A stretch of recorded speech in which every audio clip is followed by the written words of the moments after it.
실질적으로 부모님의 이제 사망을 경험하는 두 번이라고 쳤을 때 상조회사는 가입을 하셔서 장례식장까지는 잘 마무리를 하세요. 자, 거기까지는 알겠는데 그 다음부터 뭐를 해야 되는지는 거의 모르세요. 그 장례식장 비용이나 그다음 봉분을 했다, 장지를 했다 그러면 이거 관련된 영수증 무조건 챙기십시오. 왜냐면 이게 상속세 신고할 때 필요 경비로 인정이 되기 때문에 재산보다 채무가 많은지를 빨리 알아야 돼요. 돌아가신 것에 대한 슬픔은 먼저 있긴 하지만 두 번째로 알아야 되는 거는 행정적인 슬픔이 두 번째로 올 때가 커요. 네. 그러니까 그걸 빨리 파악하시라고 말씀을 드리는 거고, 상속인 분들이 대부분 그러세요. 나는 부모님한테 받은 거 1원도 없어요. 근데 10년치 계좌 내역을 보면 정말 많은 액수들이 나옵니다. 이번 시간에는 상속이 발생했을 때 어떠한 순서대로 준비를 해야 될지에 대해서 좀 알아보도록 하겠습니다. 일단 사망 신고는 보통 다들 하시는데 그 이후의 절차에 대해서 좀 많이들 놓치고 계신 것 같아요. 네, 제가 상속세는 웬만하면 무료 상담을 좀 많이 해드려요. 근데 대부분 상담할 때 지금 앞으로 말씀드릴 이 사항을 엄청나게 말씀을 드려요. 왜냐하면 가족의 사망을 경험할 일이 많지 않습니다. 사실은 평생에 딱 많아봐야 2번 정도잖아요. 2번 이상일 수도 있겠지만 실질적으로 부모님의 이제 사망을 경험하는 2번이라고 쳤을 때 이 경험이 많지 않기 때문에 일상적이지 않아서 사실 모르세요. 그러니까 대부분 아는 건 딱 그 정도예요. 광고로 많이 나오죠. 이제 상조회사. 네. 그러니까 상조회사는 가입을 하셔서 장례식장까지는 잘 마무리를 하세요. 자, 거기까지는 알겠는데 그 다음부터 뭐를 해야 되는지는 거의 모르세요. 저는 말씀드리는 게 저 상담할 때 상속세랑 관련이 없어도 상담을 해드려요. 어차피 이분이 상속세를 낼 대상이 아니에요. 그러면은 개인적으로 봤을 때는 제 입장에서는 뭔가 수익 창출을 되지 않지는 해요. 근데 저는 이제 상담을 해드리긴 해요. 왜냐면 이런 것들을 좀 챙기시라고 행정적인 절차를 말씀을 좀 드리거든요. 그래서 제가 그냥 이걸 좀 쪼개봤어요, 시점으로. 그래서 최대 이제 6개월, 9개월까지 있는데, 처음에 돌아가시면 우선은 장례식장 끝나고 나서 하다못해 이런 것도 있어요. 장례식장이 대부분 3일장 하잖아요. 매일매일 저는 정산하시라고 말씀드려요. 매일매일 그날 얼마 썼는지 정산하는 게 오히려 한 번에 정산했을 때보다 부담이 덜할 수도 있고, 매일매일 어느 정도 비용을 썼구나라는 걸 인지할 수도 있고요. 대부분 근데 이건 상속인들이 할 정신이 없기 때문에 상속인분들의 배우자분들이나 아니면 사촌분들 이런 분들이 좀 도와주시면 될 것 같고요. 그리고 장례식장 비용이나 그다음 봉분을 했다, 장지를 했다 그러면 이거 관련된 영수증 무조건 챙기십시오. 왜냐면 이게 상속세 신고할 때 필요 경비로 인정이 되기 때문에. 그다음에 사망진단서 챙기시고 그다음에 이제 1개월 이내에 뭐를 해야 되냐면 사망 신고하셔야 돼요. 우리가 아이가 태어나면 출생 신고하듯이 무조건 사망 신고해야 됩니다. 사실 이것도 1개월 이내 안 하면 과태료가 있긴 있어요. 과태료가 진짜 있긴 5만 원 있긴 한데 어쨌든 무조건 사망 신고를 하시고, 이게 이제 시군구청이나 아니면 주민센터 가셔도 신고를 할 수가 있어요. 그리고 그 사망 신고를 하게 되면 무조건 그 담당 공무원분이 그 말씀을 하세요. 안심상속 원스톱 서비스 해드릴까요? 라고 물어봐요. 근데 이거 무조건 하세요. 이게 뭐냐면 이 사망자에 대한 재산을 전부 다 조회를 해주는 서비스입니다. 우선은 얼마를 갖고 있는지 빨리 파악을 해야 돼요.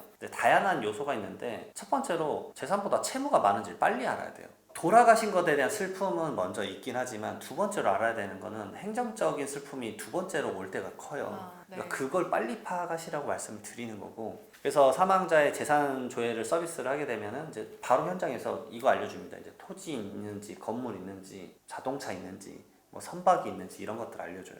그리고 그 다음으로 이제 업무 보시는 그 상속인이 업무 보셨을 거잖아요. 그분에게 문자로 계속 그게 나갑니다. 7일에서 20일 이내 사이에 국세는 밀린 게 있는지, 지방세 밀린 게 있는지, 그 다음에 은행, 보험, 우체국, 각종 정보가 다 받아볼 수가 있어요.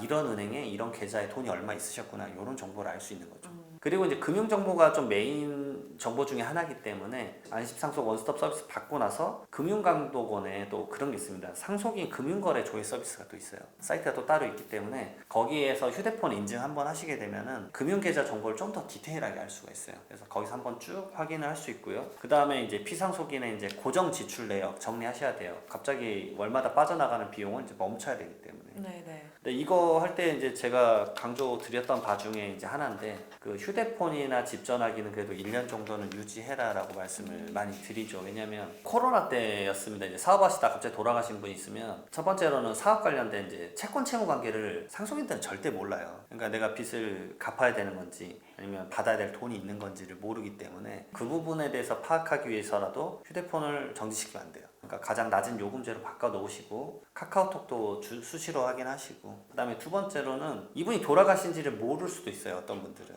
갑자기 연락 오신 분들한테 이제 부고 소식을 알려야 되기 때문에 그런 면에 있어서도 휴대폰을 좀 정지하지 마라 라고 말씀을 좀 드리고 있습니다. 그 다음으로 돌아가신 다음에 3개월 이내에는 또 어떤 걸 챙겨야 될까요?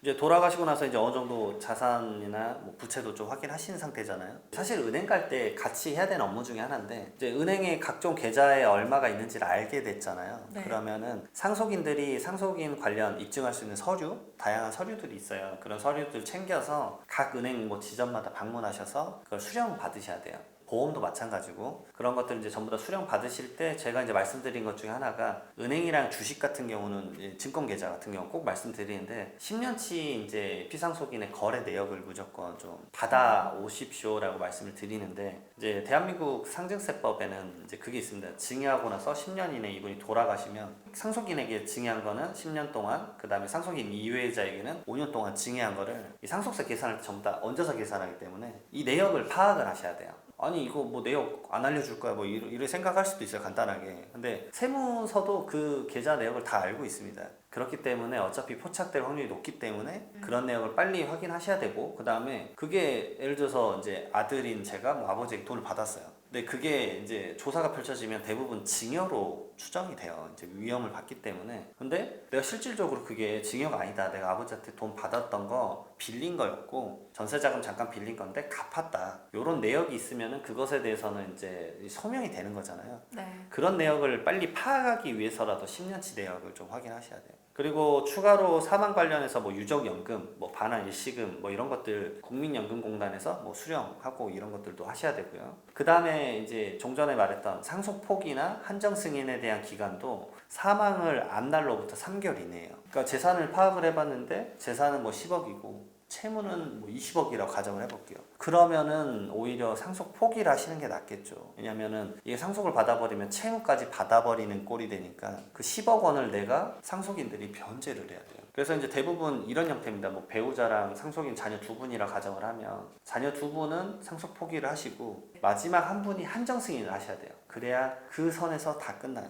다 상속 포기를 해버리면 자녀들이 있었잖아요. 자녀들의 손주로 내려가요. 그러니까 민법 천조에 나와 있는 상속인 순번이 있어요. 직계 비속, 직계 존속, 형제자매, 그다음에 뭐 사촌이 혈족으로 넘어가거든요. 다 상속 포기를 하면 어떻게 되냐면 막 갑자기 사촌으로 넘어가요. 그 채무가. 그러면 이제 가족 간에 이제 당황스러운 일이 펼쳐지기 때문에 한 대에서 한정 승인으로 끝내셔야 돼요. 이런 것이 있다라는 거를 좀 알아두셔야 된다라고 꼭 말씀을 드리고 있고요. 그다음에 피상속인 자동차 상속 안 받을 거면 이것도 3개월 이내 말소 신청을 하셔야 됩니다. 그럼 6개월 이내에 또 챙겨야 될 건 어떤 게 있을까요? 좀 두 가지인데 이제 표현이 약간 헷갈릴 수 있어요. 돌아가신 날로부터 6개월 이내요. 그러니까 12월 예를 들어서 뭐 15일이라고 할게요. 그럼 12월 15일에 이제 돌아가셨다고 하면은 6개월인 6월 15일까지 이 대부분 대표적인 게 부동산인데 부동산에 대한 가치를 설정하셔야 돼요. 그러니까 부동산을 낮게 받는다고 무조건 상속세 적게 낸다고 유리한 게 아니라 어차피 내가 상속세를 내는 상황이 아니면 가치를 높여서 미래에 이제 양도를 할 때 세금을 줄일 생각을 해야 되는 거죠. 그거는 돌아가신 날로부터 6개월이고 그 다음에 메인이 되는 핵심이 되는 건 뭐냐면 상속 개시일이 속하는 달의 말일로부터 6개월이 있어요. 그러니까 12월 15일 날 돌아가셨으면 12월 말일자로 6개월이니까 6월 말일자. 네. 6월 말일자까지 이제 대표적인 신고, 세금 관련 신고 세 가지 하셔야 됩니다. 첫 번째는 상속세 신고 및 납부. 그래서 제가 이제 처음 상담할 때 재산을 알려주십시오라고 말씀을 한 다음에 그것에 대해서 시가가 어느 정도 나온지 빨리 계산해서 드려요. 그러면 상속세가 얼마 정도 나온지 아웃라인 잡잖아요. 아웃라인 잡는 건데 네. 그걸 빨리 말씀드린 이유가 뭐냐면 상속세는 되게 고액입니다. 막 대부분 상담하면 2억, 3억씩 나와요. 그러면 이게 6개월인 6월 말까지 이 세금을 납부를 해야 돼요. 신고도 하고. 근데 이거를 세금을 얼마 낼지 6월 달에 아는 것과 12월 달에 아는 것은 준비를 할 수 있는 기간의 차이가 커요. 왜냐면 납부 세액이 높기 때문에. 그래서 준비를 하셔야 되기 때문에 최대한 빨리 말씀드리고 그 6월 달에 신고 및 납부를 하셔야 돼요. 그래서 납부 금액이 너무 부담이 된다 그러면 이제 뭐 쪼개서 내는 연부연납을 한다거나 그런 신청도 고민을 해봐야 되는 거고 그 다음에 이걸 안 하게 되면 가산세가 바로 생기니까 무조건 하셔야 되고 신고도 무조건 하셔야 돼요. 그리고 두 번째로는 이제 취득세 신고 및 납부도 6개월 이내 하셔야 돼요. 그래서 대부분 마지막 달이나 전달에 저희는 이제 이것저것 고민을 해가지고 상속주택은 어떻게 받는 게 유리하시고 절세가 될 것 같다. 그런 말씀 드리면서 그 마지막 달쯤에 이제 등기를 하는 거죠. 근데 등기를 하기 위해서는 어떻게 해야 되죠? 취득세를 먼저 내야죠. 네. 그래서 취득세도 생각보다 액수가 크기 때문에 그 가액이 얼마 나올지 아셔야 돼요. 처음에 이제 무료 상담 해드릴 때 취득세도 얼마 정도 나오실 것 같아요. 좀 알려드려요. 최대한 그 재원 마련을 미리 준비하시라고. 왜냐하면 상속세야 연부연납 한다고 쳐도 취득세가 없어버리면 등기를 못 하잖아요. 네네. 취득세가 몇 천만 원일 수도 있는데 피상속인의 계좌가 뭐 예를 들어서 1억 원 있었다고 쳐봐요. 이런 세금 걱정 아무것도 안 하고 있다가 1억 원을 막 펑펑 쓴 다음에 마지막에 취득세 하려고 했는데 돈이 없네? 이러면 당황스러우니까 네. 그런 것들에 대한 이제 재원에 대한 준비를 좀 하라는 거죠. 그다음에 이제 세 번째로는 종합소득세 신고 및 납부입니다. 왜냐하면 네. 이분이 돌아가시기 전까지 수익이 있었을 수도 있잖아요. 네. 그러면은 돌아가신 날까지에 대한 종합소득세 신고 및 납부도 6개월 이내 하셔야 돼요. 그래서 이 세 가지 신고를 꼭 좀 챙기라고 말씀을 드립니다. 그럼 상속세 신고하고 나면은 모든 게 다 끝나는 건가요?